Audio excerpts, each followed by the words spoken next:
வணக்கம். அமெரிக்காவின் புதிய அதிபர் டொனால்ட் ட்ரம்ப் மிக முக்கியமான ஒரு உத்தரவை பிறப்பித்துள்ளார்.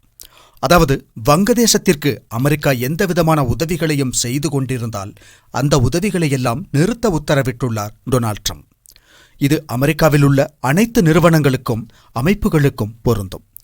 ட்ரம்ப் இப்போது வங்கதேசத்திற்கான உதவியை முழுமையாக முடக்குமாறு அவசரகால நிர்வாக உத்தரவை பிறப்பித்துள்ளார். இது தொடர்பான உத்தரவு கடிதம் தற்போது வெளியாகியுள்ளது. அதாவது, வங்கதேசத்தில் யூனுஸ் அரசுக்கு கடும் பின்னடைவு ஏற்பட்டுள்ளது என்பது சுருக்கமாகும். ராஜதந்திர ரீதியாக பார்த்தால் இது இந்தியாவிற்கு கிடைத்த மிகப்பெரிய ஆதாயமாக அல்லது பெரியதொரு வெற்றியாகவும் பார்க்கப்படுகிறது. ஏனெனில் இந்தியாவிற்கும் வங்கதேசத்திற்கும் இடையிலான உறவு மிகவும் மோசமடைந்துள்ளது. இப்போது வங்கதேசத்தின் இடைக்கால அரசும் இந்தியாவுடன் எந்த வகையிலும் இணக்கமாக இல்லை. இந்த நிலையில் அமெரிக்காவில் இருந்து ட்ரம்பின் நிர்வாகத்திடமிருந்து இதுபோன்ற ஒரு உத்தரவு வந்துள்ளது. அப்படியாகும்போது தற்போதைய அதிபர் ட்ரம்பின் ஆதரவு வங்கதேசத்தின் இடைக்கால அரசாங்கத்திற்கு இல்லை என்பதையே இது சுட்டிக்காட்டுகிறது. அவர் இந்தியாவுடன் இருப்பதற்கான அறிகுறியும் இதில் உள்ளது. அதாவது, இந்தியாவால் ஆதரிக்கப்படும் ஷேக் ஹசீனாவையே ட்ரம்ப் நிர்வாகமும் ஆதரிக்கக்கூடிய வாய்ப்புள்ளது. ஏனென்றால் டீப் ஸ்டேட் மற்றும் ஜனநாயக கட்சியின் பார்வை மற்றும் ஆர்வத்தின்படிதான் யூனுஸ் வங்கதேசத்தின் அதிகாரத்திற்கு கொண்டு வரப்பட்டார். முகமது யூனுஸ் பைடனையும் கிளின்டனையும் கட்டிப்பிடித்து முத்தமிடும் படங்கள் மிகவும் வைரலானதை நாம் அறிவோம்.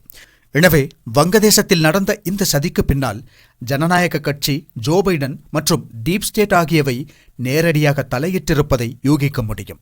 ஆனால் ட்ரம்ப் அதிகாரத்திற்கு வந்தவுடன் அவர்கள் காலத்தில், அதாவது ஜனநாயக கட்சி ஆட்சியில் இருந்த காலத்தில் வழங்கப்பட்ட உதவிகள் அனைத்தும் நிறுத்தப்படுகின்றன. வங்கதேசத்திற்கு இனி அமெரிக்காவிடமிருந்து எந்த உதவியும் கிடைக்காது. இது ட்ரம்ப் நிர்வாகம் இந்தியாவிற்கு ஆதரவாக உள்ளதென்பதற்கான தெளிவான சமிக்ஞையாகும். இடைக்கால அரசை தாம் ஆதரிக்கவில்லை என்பதையும் ட்ரம்ப் இதன் மூலம் தெளிவாக கூறியுள்ளார் என்று எடுத்துக்கொள்ளலாம். அதாவது, வங்கதேசத்தின் இடைக்கால அரசாங்கத்தின் எதிர்காலம் பெரும் பிரச்சனையாக மாறியுள்ளது. இன்னும் எவ்வளவு காலம் அவர்களால் நிர்வாகத்தில் தொடர முடியும் என்பது மட்டும்தான் எஞ்சியிருக்கும் கேள்வியாகும். இது ஷேக் ஹசீனாவின் மீள் வருகைக்கு வழிவகுக்கும் என்றும் நாம் கருதலாம். சில வாரங்களுக்கு முன்பு இந்த விஷயத்தை பற்றி ஒரு விரிவான காணொளியை பதிவிட்டிருந்தோம். அதாவது, ஷேக் ஹசீனா மீண்டும் வருவார், காரணம் ஹசீனாவை மீண்டும் பிரதமராக கொண்டு வருவதே இந்தியாவின் நோக்கம் என்று பேசியிருந்தோம். அந்த காணொளியில் அவர் இன்னும் ராஜினாமா செய்யவில்லை, இன்னும் மக்கள் மத்தியில் செல்வாக்கு பெற்றிருக்கிறார். வங்கதேசத்தில் இடைக்கால அரசாங்கம் என கூறிக்கொண்டு அதிகாரத்தில் உள்ள பயங்கரவாத அமைப்புகளுடன் தொடர்புடைய தற்போதைய நிர்வாகத்தை பதவியிலிருந்து அகற்ற வேண்டும். அதன் மூலம் ஜனநாயக முறைப்படி தேர்ந்தெடுக்கப்பட்ட அல்லது முன்பு ஆட்சி செய்து வந்த ஹசீனாவை மீண்டும் கொண்டு வர வேண்டும் என்ற இந்தியாவின் நடவடிக்கைகளுக்கு ட்ரம்பின் ஆதரவு உள்ளதென்பது அவரது புதிய உத்தரவின் மூலம் தெளிவாகிறது. ஏனெனில் வங்கதேசத்தின் இடைக்கால அரசாங்கம் உண்மையில் அமெரிக்காவின் நிதி உதவியும் காரணமாகத்தான் தாக்குப்பிடிக்கிறது.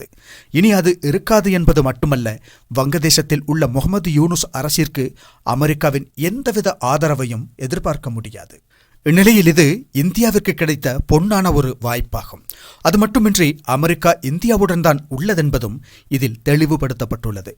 வங்கதேசத்திற்கு இனி அமெரிக்காவின் எந்த ஆதரவும் கிடைக்காது என்பது தெளிவாகியுள்ளது.